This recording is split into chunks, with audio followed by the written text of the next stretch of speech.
livre, et ça n'engage que moi, mais j'en suis sûr, il intéressera énormément le public français, parce que c'est une politique nazie qui n'est pas du tout connue, qui est la politique de germanisation des territoires sur place.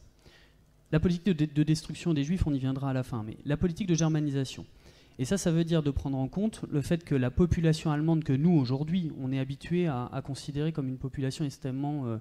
recentrée sur le territoire de l'Allemagne, à cette époque-là, avant 1939, vous avez des Allemands jusque dans les pays baltes, vous avez des Allemands en Volhynie, vous avez des Allemands en Ukraine, vous avez des Allemands en Roumanie.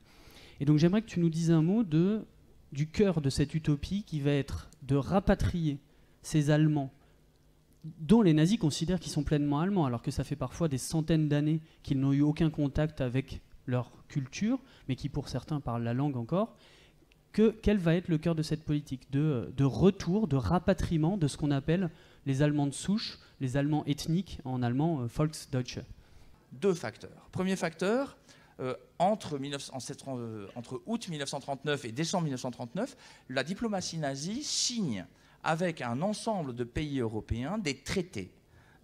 prévoyant le rapatriement des minorités allemandes sur le territoire allemand et sur les territoires occupés. Et donc, entre août 1939 et décembre 1939, ce sont plusieurs centaines de milliers d'Allemands qui doivent être rapatriés. C'est ce qu'on appelle la politique du Heimsreich, c'est-à-dire du retour à la maison, du retour à la maison impériale, si on devait essayer de traduire ça à peu près correctement. Et ce premier mouvement va être combiné à un deuxième mouvement qui est celui que pour pouvoir installer ces gens-là, il faut expulser d'autres personnes. La clé du mouvement, c'est que les nazis, et notamment les SS qui détiennent en gros la plus grande partie des outils pour mener ces politiques, décident que pour chaque Volksdeutsche, chaque Allemand ethnique qui revient,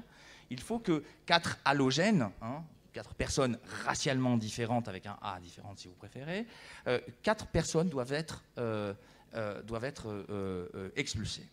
Et donc se met en place à ce moment-là une espèce d'immense mouvement qui est une sorte de jeu de domino, et qui fait qu'il